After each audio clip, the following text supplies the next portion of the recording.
that was a really challenging shoot. And I found myself very emotional, not because the situation with his life was sad, but because it was actually in some ways really beautiful, like how his family is really there for him.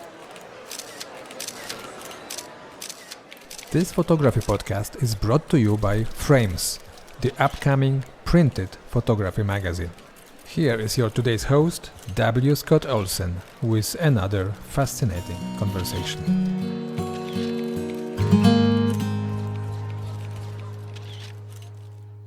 Well, hello, everyone, and welcome to another podcast from Frames Magazine. I'm Scott Olsen, and today I have the real privilege and honor to speak with Samantha Cooper. Sam is the senior photo editor at Wired Magazine, and in case you don't know Wired Magazine, it is a magazine dedicated to examining how new technologies influence the world, influence culture. It is part of the Condé Nast suite of magazines, including The New Yorker, Vanity Fair, magazines like that. It is a monthly magazine with just under 1 million subscribers. Looked it up a little bit earlier today. They list 19 million social followers or followers on social platforms. It is, to my way of thinking, one of the essential magazines for understanding contemporary life. And it is impressive, not only for its writing, but for its photography, for the way it presents a visual image of the world. Sam is one of those people that decides how we get to see, what we get to see, the images of the world that's unfolding before us. So, Sam, welcome to Frames Magazine. It's a pleasure to talk with you today. Let me begin with the easy question. How's life out on the West Coast? How are you surviving these extraordinary days? I would say it's pretty challenging. It's, things are really hard. Between the protests and COVID and just wanting to support, friends and family. And it's hard to stay focused right now, but, just trying to do the best that I can. It is a difficult time for all of us. That's absolutely certain. I want to begin with something fairly basic because a lot of us in the photo world rely on photo editors, but probably don't even really know what a photo editor does. So let me ask the world's most basic question. You have been a photographer, you are a photographer, but you are a photo editor first and foremost. What is a photo editor? So a photo editor is the person who is arranging the photography for the story. And that can consist of a variety of different things. You could be arranging all the details for the shoot, selecting the photographer, selecting the images, working out the logistics of the shoot. But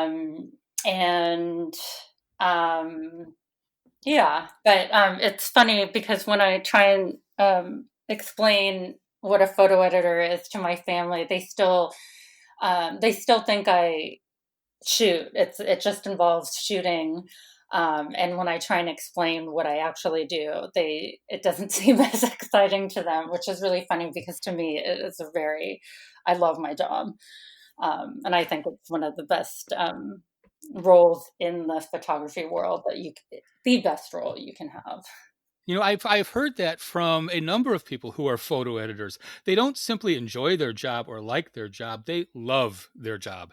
What is it about being a photo editor that invokes that kind of affinity?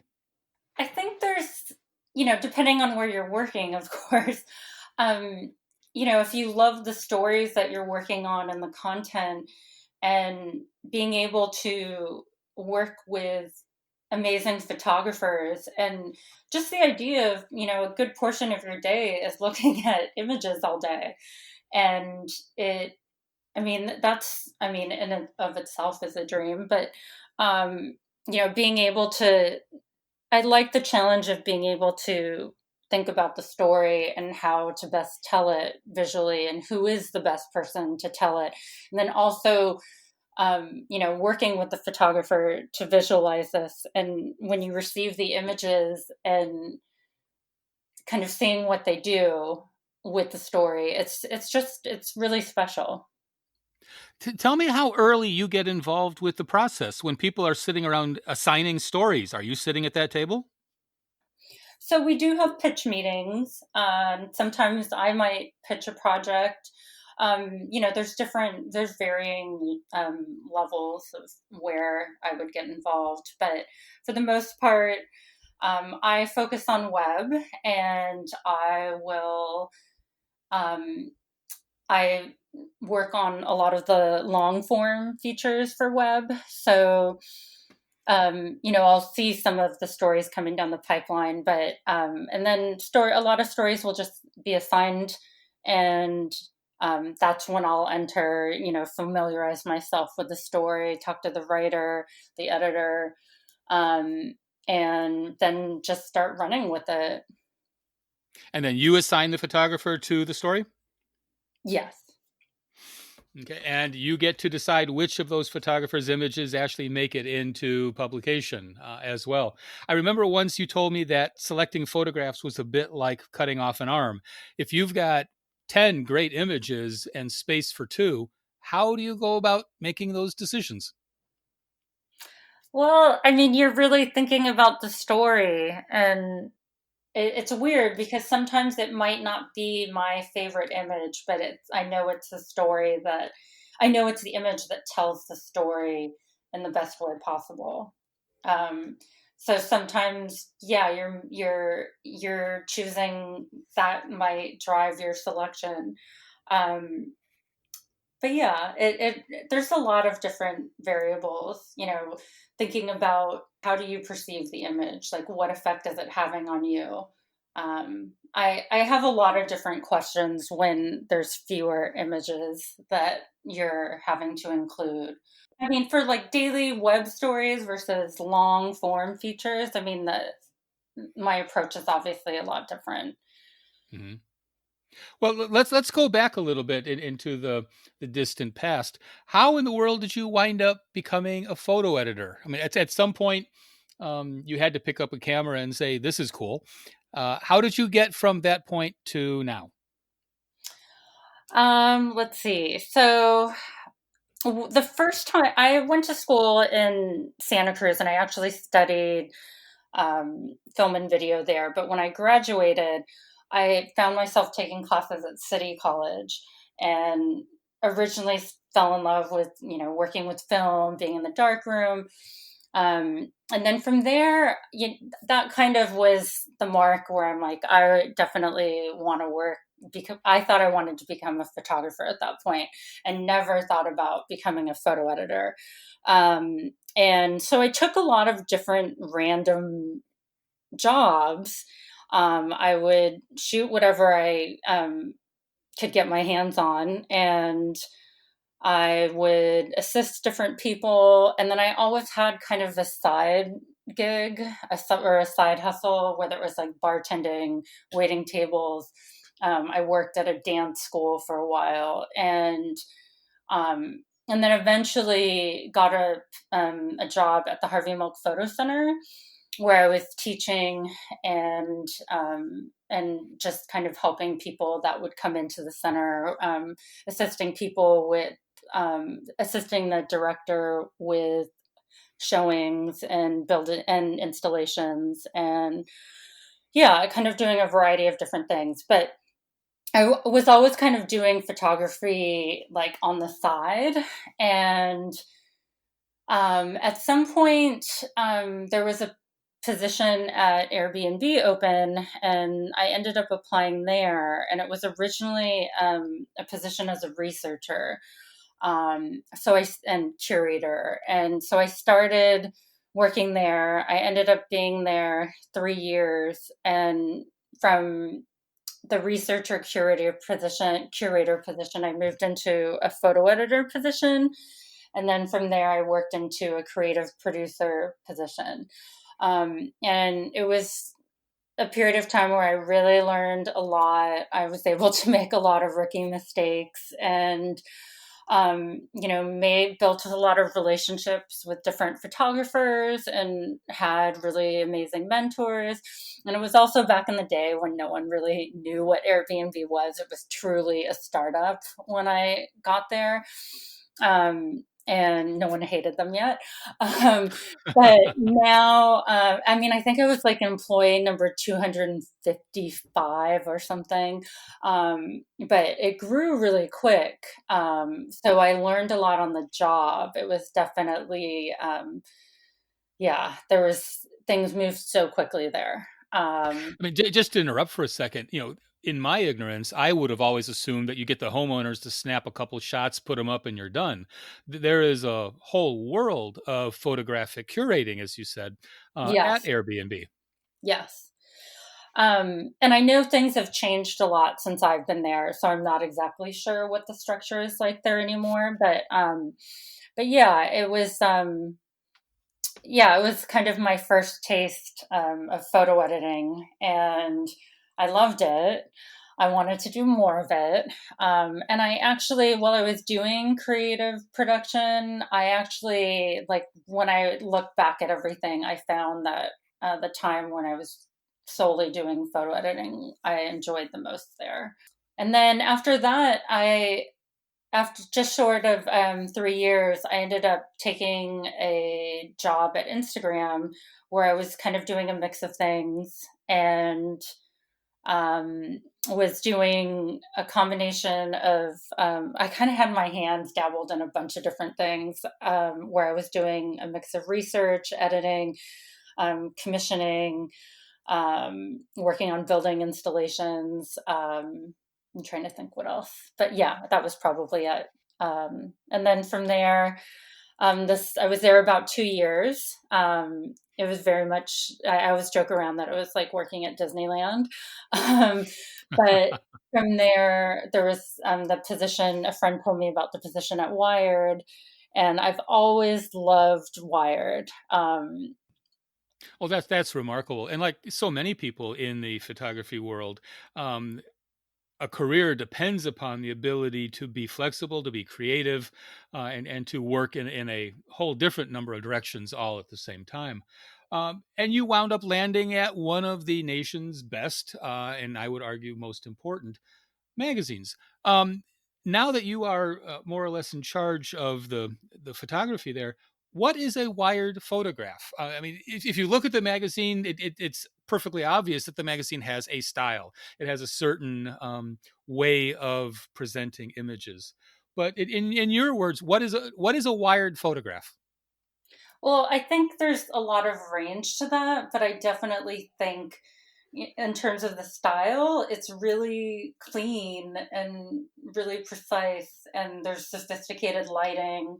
Um, there's often like complicated lighting setups, and yeah, there's but it definitely varies. I mean, we don't tend to have a lot, and I'm referring mostly to commission photography, but we do for our daily web stories, we use stock images. But for our commissioned work, it definitely ranges. We do work with photographers that, don't have complicated lighting setups and shoot with natural light, or they do really amazing work with, a handheld flash. There's some really amazing photographers that I've worked with that are just that can do so much with so little. Um, and but I would definitely say it's very clean, and it it pops and it stands out. Um, Sometimes it's high contrast, but it really ranges. It depends on the story and who we're working with, and yeah. Pop is a good word. I was thinking I was going to say that they were loud photographs, but that's not really what I meant.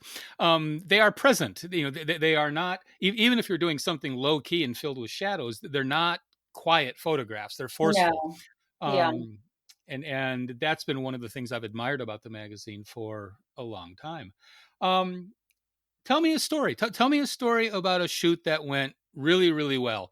Not only from the photographer's point of view, but then when the images wind up on your desk and you had the abundance of riches.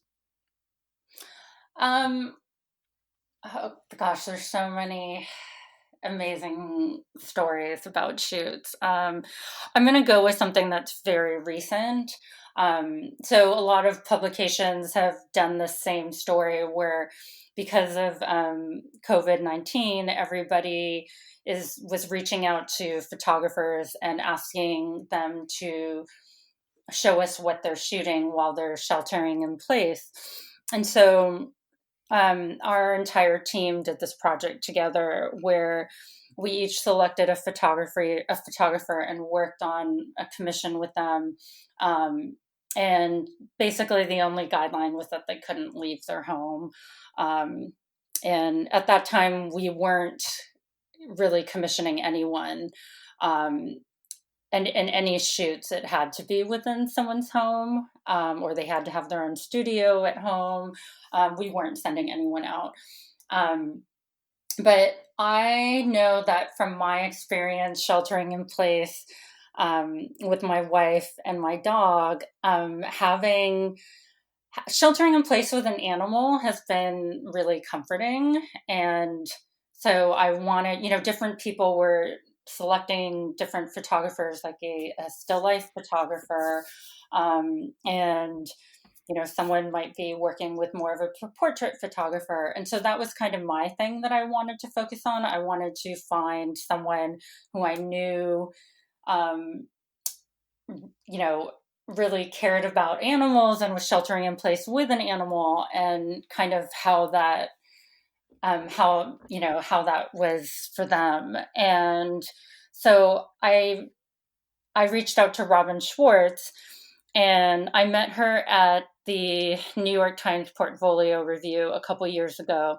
And I remember seeing her on my list of photographers that I was going to review, and she was the first one. And I remember thinking, that's not the Robin Schwartz I'm thinking about.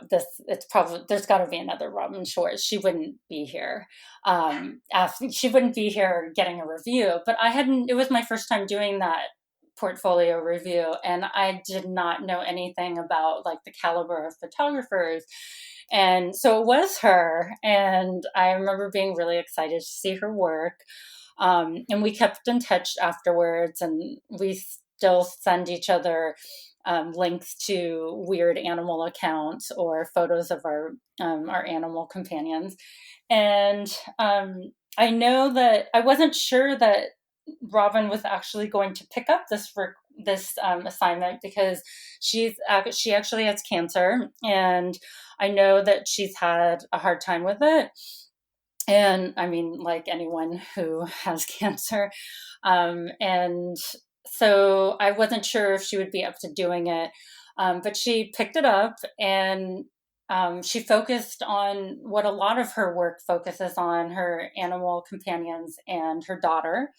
And her daughter had just come home from Spain, and they think she had, they're pretty sure she had the coronavirus when she got back. And so she was initially sheltering in place with another family member.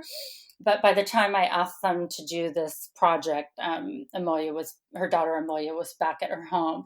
And so she shot them around the home, and on their rooftop. They live in like a converted fire loft or something, a fire building, fire department building, I think it is. And sorry, I'm forgetting how to speak English. But, so she did the shoot, and we talked about it. The images were amazing. She just has this really, the way that she photographs animals like they're humans. And, it was really beautiful to get this glimpse into her life at home. And she said to me afterwards that, and also when I was doing the interview with her, that, she was really, this project was something that, she wasn't really shooting, and it got her out of bed every morning. And, that to me just made me feel like it went beyond, amazing images, and it was more than a photo shoot and more than just a story for Wired. And it was just, to me, something that was really special. Oh, And that sounds fantastic. Is it on the website now? yes, it is. Okay. It's on our photo section, and it's part of the series called Shuttered. Okay, that's wired.com, everyone, in case you haven't figured that part out. I'm going to look at that as soon as we are done here.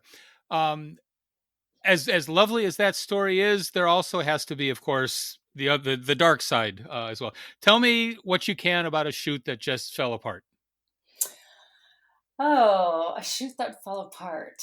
or editing that fell apart. I don't feel like anything has truly been a disaster there. There's definitely stuff that has been stressful, or maybe I wasn't happy with like the direction in the end and things like that, or I wish I would have done something different. But I don't feel like anything there has been a total disaster. Things have been super stressful, but I wouldn't call anything there a disaster. That speaks an awful lot towards your team and to the photographers that you are working with. Um, I mean, something as simple as a lens falling in a river can ruin a whole shoot. So, Yeah, um, no. I mean, I'm also not on a lot of these shoots. I don't attend them. We're a lot of times we're hiring local, and I mean, most of the time we are trying to hire local. Sorry, let me correct myself. And um, we do a lot of shoots that are in, a whole other area, and yeah, it's just impossible. Especially considering the number of shoots we're doing. So, yeah, if things went poorly for them, I wouldn't know about it until afterwards. And so I wasn't on the set stressing or on location stressing about it. Um, but yeah. Oh, okay. I will say this one thing that happened. This was probably like my most scary incident, but it was like actually one of the best shoots though. So I'm cheating a little bit on responding to this, but we sent photographer Andrea DiCenzo to Iraq and Syria, and she was covering a two-part story for us. And there was a time I was actually, it was very nerve wracking to me because I remember people, my experience as a photo editor has largely been in the tech world. And at Airbnb, there really is like very little risk when you're sending a photographer to photograph a host or go. I mean, maybe now on some of the excursions they have, there is probably a lot more risk, but at the time I was there, they didn't have the experiences. They were just testing them out. And so there was very little risk, and at Instagram as well. And so when we commissioned Andrea, it was the first time I've sent a photographer to somewhere that, where it was dangerous for them, and there was the procedures and everything. Sending them there were so many safety precautions, and just I learned a lot from her. Actually, as we were going, she was such a pro. She was like, oh, we have to do this. I mean, she was basically telling me what I had to get ready and what she needed. And so I learned a lot from her. And then, but it was definitely nerve wracking, that when sometimes you're waiting for them to check in, and we had a check in with the writer every morning and every evening. And there was this one time that the writer checked in and then she didn't check in. And so I was waiting, and I'm like, give it some time. And we have this procedure where, after 24 hours, then you have to do this, or you have to notify this. Or if they call you and they say this word, or if they say this phrase, then you know that something's happening and something went wrong, but you just can't talk about it. So there's all these things that go into it that were just, in my other life at Airbnb, at Instagram, that had not prepared me for this. So when she didn't check in, I was freaking out. And I was like, I cannot believe that I'm in this situation where I sent a photographer and who knows what happened, and if she's in danger or, um, yeah. So I remember freaking out about it, but luckily, the writer was able to connect with a fixer who was able to track her down, and she had just forgotten to check in. But and was very apologetic. But I was seriously in tears and, just trying to like, please call, please, it was just so nerve-wracking. And I've heard these horror stories from other people, but it was just not my world before that shoot. I'd never sent someone anywhere remotely dangerous. So yeah. Well, it is important to note that Wired is a global news magazine, and that you are sending people into areas of great beauty, but great ugliness and conflict as well. Journalists have been assaulted, they've been kidnapped, they've been killed. Does that come across your editorial considerations when you're thinking, here's a story, how are we going to cover it? Yes. And having some of those conversations they're really hard, and it feels, it's awkward and it feels surreal, but Condé Nast is really good about assessing risk and, making sure we're prepared to send someone in, get them out. It is scary. And looking at the website, I mean, you've got everything from what's in a Tide Pod to global conflicts. So it must be a tremendously dynamic office to work in, just with the amount of creativity and information that's coming across your desk every day. Um, tell me another story about a particularly challenging bit of content. Maybe not a location, but a story that was difficult to tell photographically. Oh, this story I think about all the time, actually. I think about the people. Um, so we did a story on Lee Holloway, and he was a coder for Cloudflare. This was a print feature, and you can find it on back channel, in the back channel section on the site. And the it it's a story, his life. Some people are just dealt really bad hands, and he has FTD. He was diagnosed with FTD, which is a form of dementia, and he's really young. And he has a wife, um, two sons. One son he was remarried, and so he has a son from a previous marriage. So he has two sons. And I went to San Luis Obispo to shoot this. And before we went down there, thinking about the art and the art direction, it's like, how do you approach? At the time, I didn't think we were even going to be able to shoot. I also just thought, how do you he can't consent to the shoot. And so it would have to be his family consenting to it. And that also felt awkward.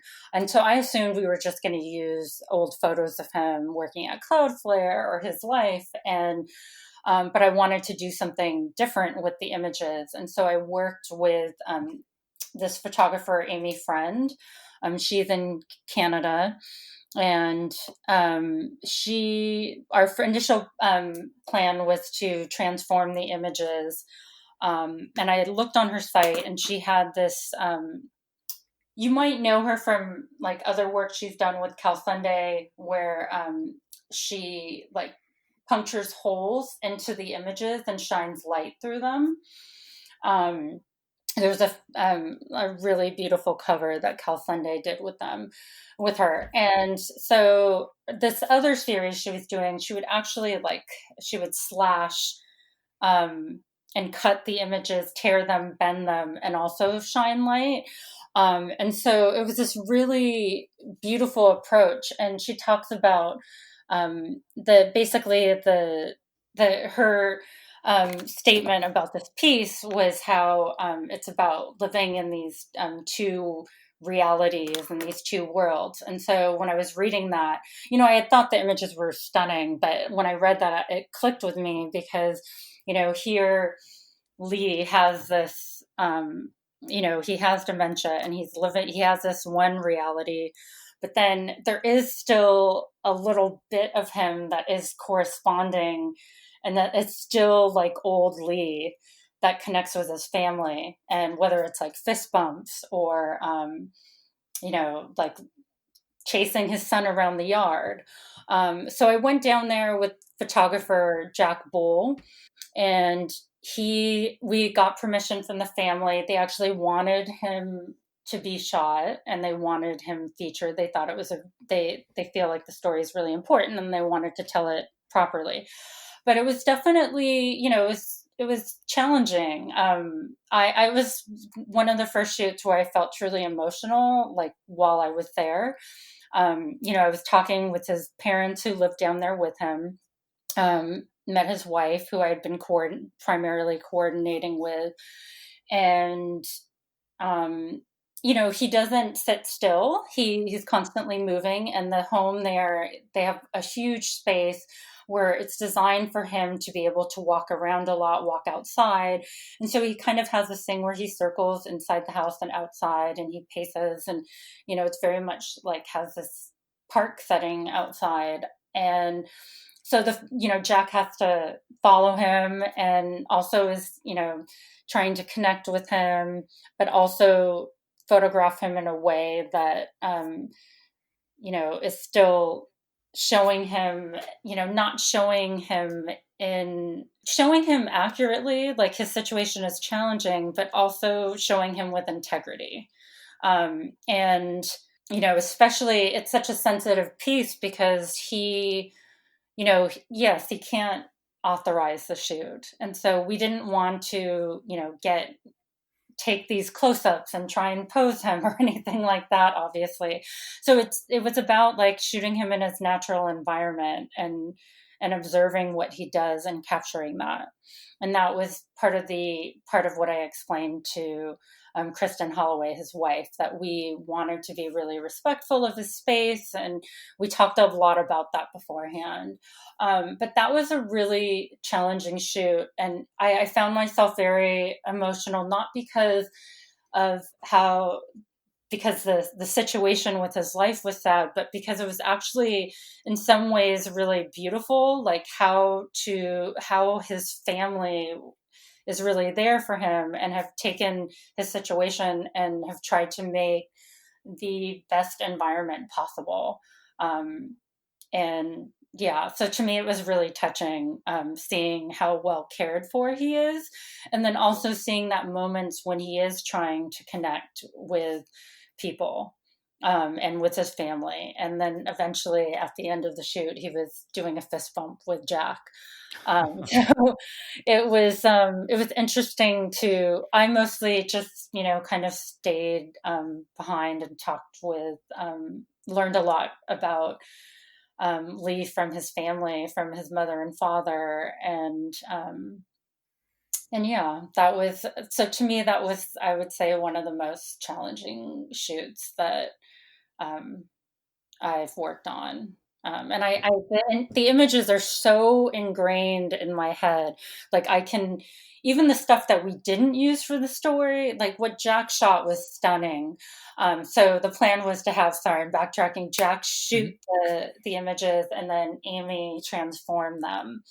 And the images that from just all the visuals from being there, thinking about them before, being there, seeing what Jack shot, and then seeing what Amy did with them. It's like all of those are just so ingrained in my head. And it's like I can like think about the bright green grass from Jack's photography, and how they're transformed in the image. It's, it has like a very different quality. And I think it was really appropriate for his story and his situation. Again, thinking of your role as photo editor now, did the three of you agree on which images to use? I did. I wanted to. I ran a couple things by Kristen because the story was very sensitive, and I wanted to make sure um, that she was okay with something. So she had asked about not shooting in his bedroom, but there is an image there that was shot in his bedroom. And she had okayed it on the day, but afterwards had contacted me and was like, I really don't want to include anything that was in the bedroom. And this was the shoot, probably the only shoot where, in the only situation where I would allow the subjects to have I want them to be 100% happy and feel confident about what we're publishing because they're trusting us with the story. And so I did check in with them about there's this image, it's close up, you can't tell it's in the bedroom, you can't tell everyone's on the bed, and it's a really tender moment where his son and Kristen, I was asked not to say his name, and not include we didn't include his son's name in the story, so I'm intentionally omitting it. But they're all on his bed and they're putting together a puzzle, and you just see their hands, and then Amy's treatment with the light, and it's just a very tender moment. And so it's like, even though he has dementia, he still connects with his family, and it's just these two, it's almost like these two separate worlds, but to me they're very connected. So yeah, things like that. Sorry, I'm going. It was just. No, I am completely impressed because in so many worlds, the editor is the one that makes the work actually realized, makes it better. Whether it's a literary editor for a book, or a photo editor for an image, or any other good eye and ear to a piece. I think we depend on that because, you know, as photographers or writers or whatever, we can get way too close to our material and not realize what other benefits might be present there on the page. Last question. Tell me, you know, how does one get to shoot images for Wired magazine? Um, so, well, we obviously have relationships with different photographers, but we're always looking for different photographers to work with. You always want to keep everything fresh and new. And obviously you don't, I mean, while there may be a certain style that you want from a specific photographer, I really like working with photographers I've never worked with. Um, and a lot of the photographers I find, it's in kind of a lot of different places. I do refer to Instagram a lot. It's, you know, the easiest place to find a photographer, especially in different areas. And then there's a bunch of different resources that if I don't know anyone and no one on the team knows anyone in this area, then I'll look at one of the many different photo directories between like Diversify or Litlist or Blink.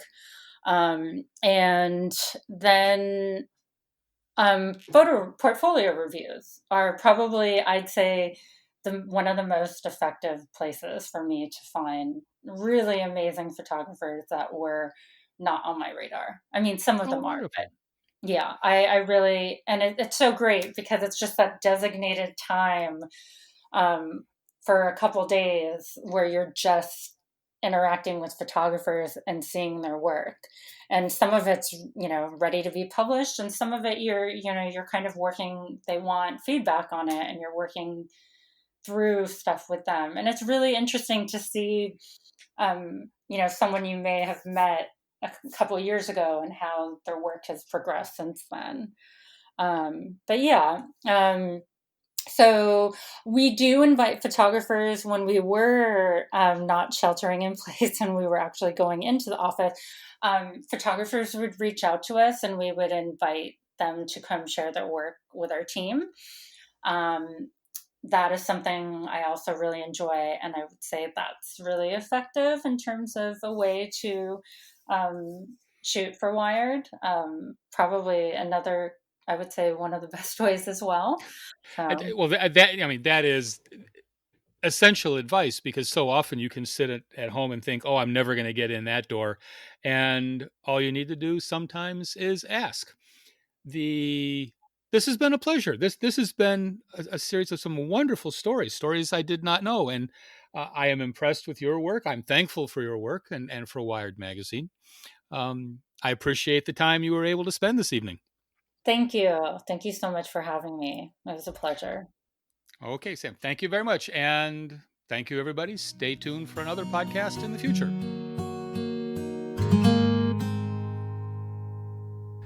If you enjoyed today's podcast, I can imagine you would like to hear more about what we are currently working on. Later this year, we will be launching a quarterly printed photography magazine. It will be a beautifully designed, inspiring publication. I personally truly believe that excellent photography belongs on paper, hence the idea of frames. To find out more about frames and to join more than 14,000 photography enthusiasts who enjoy our weekly newsletter, go ahead and visit frames.photography. I would love to have you in our community. Thanks so much.